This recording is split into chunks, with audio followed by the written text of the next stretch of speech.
In all of human history, we have never had better access and availability of media than right now. Music, movies, games, books, photos, news, basically anything media related, good or bad, can appear in the palm of our hands in just a few comically easy taps. It feels like we are so deep into the era of inescapable convenience that we have birthed a renaissance of endless, engageable content to keep you content. Sorry. However, because so much of our media is now digitally affixed to online servers that may or may not exist, like next year, I have become a lot more conscious about physical media and its preservation. Because who knows if your favorite movie or song that you now pay a monthly subscription to be able to enjoy will still exist later on down the line. This is becoming an increasingly important thing to consider, and I'm going to talk about why I think we, as informed citizens, should be aware of this slow burn of media relinquishment that our godly corporations are forcing upon us. For example, a lot of companies are leaving physical versions in the dust. Blu-ray players and even disc drives altogether are becoming obsolete. I feel like lately that's more of a problem now because of the instability of streaming services. Publishers can pull movies and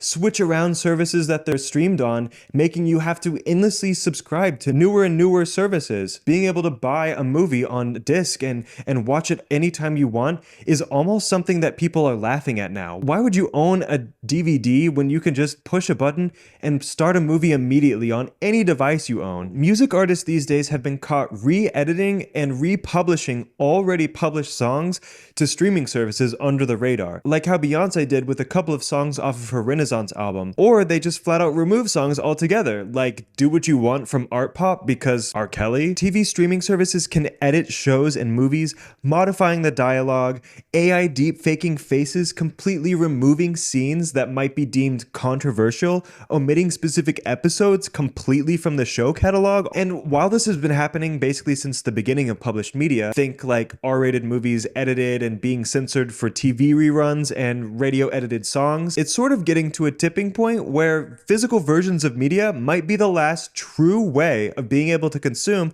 an unedited and, I'll put it this way, stable version of said media. This isn't always a bad thing. Sometimes being able to go back and correct simple mistakes can really revitalize something that was initially criticized for something pretty menial. For instance, in the original Star Wars movies, since they were created using so many practical effect tricks, there were a lot of scenes that had minor inconsistencies, anachronisms, weird CGI, just little things that detracted from the story of the film if you're the type of person that notices things like that. In re-releases, these small errors were fixed by George Lucas himself, creating a better version of the film overall, and generally those edits are widely regarded as true to the vision and not done carelessly, even though some of them still look bad. But I'm starting to fear that publishing companies might be taking this type of editing and re-releasing a bit too far these days. Physical media was created as a definitive way to own and store said pieces of media in whatever format that existed at the time. For the most part, all of these media formats have been standardized worldwide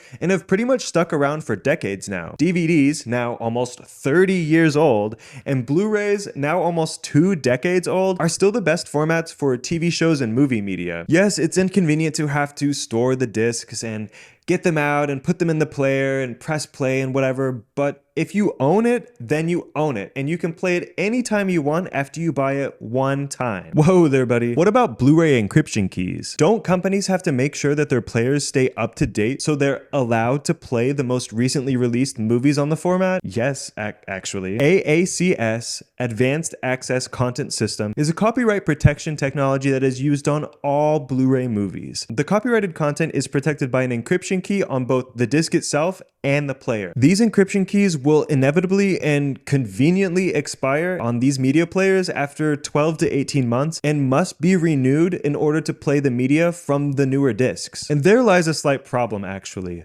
What happens when companies decide to abandon physical formats altogether and stop letting their players get the updates? Perhaps even purposely. Then you just can't play the physical discs that you own anymore? Yeah, well, hopefully that won't be too much of a problem down the line, right?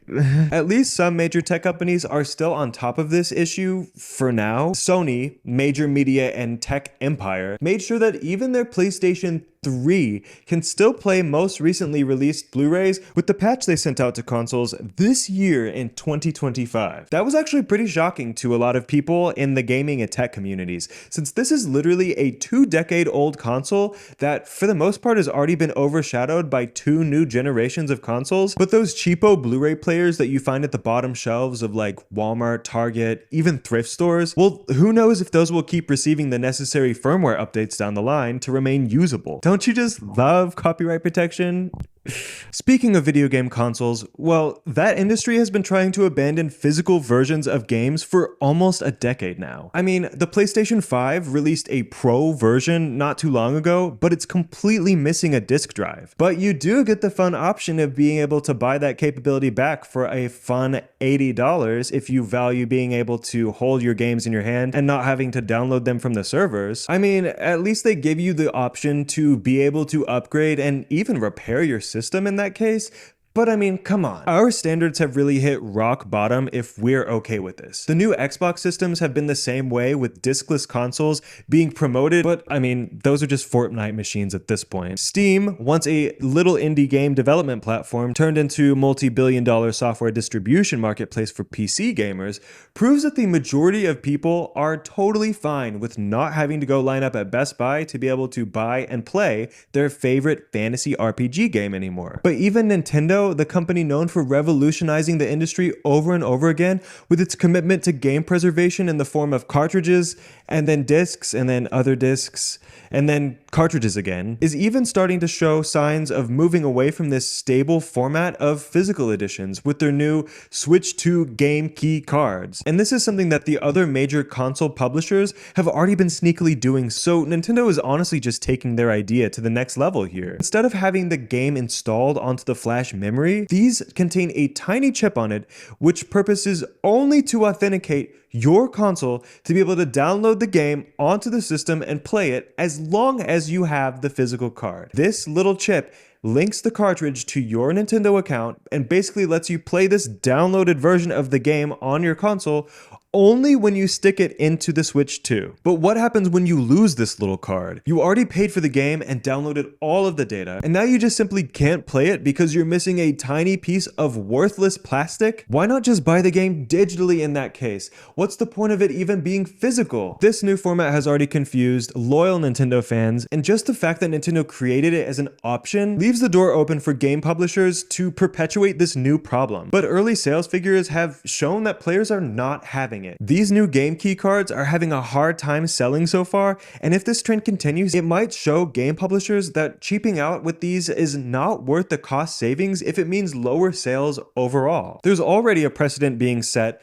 that you can ship a huge game like Cyberpunk 2077 with all of the DLC included, completely installed on a game card for plug and play ability without having to wait to download anything from a server before you get to play. There are definitely two sides to this because it does cost a ton of money to create physical versions of a game, especially for smaller developers and publishers just starting out. What company wants to make a gamble on creating physical versions of a game for it to just completely flop? Or even worse, a massive studio pouring millions of dollars into creating a game that flops so hard that they shut down servers 2 weeks after a game launches, which subsequently renders the few physical versions they manufactured completely unusable and therefore really rare, so they get really highly valuable in the collector's market because why not? Anyway, even with these physical games that have all of the data on them automatically, there's always the problem of future updates with enticing new downloadable content offered later on, especially when these add-ons are offered as bonuses to people paying for a higher tier expansion pass online subscription. With these subscriptions, as soon as you decide that you no longer want to pay for the service, all of those little extra content things that you've been playing and enjoying are locked to you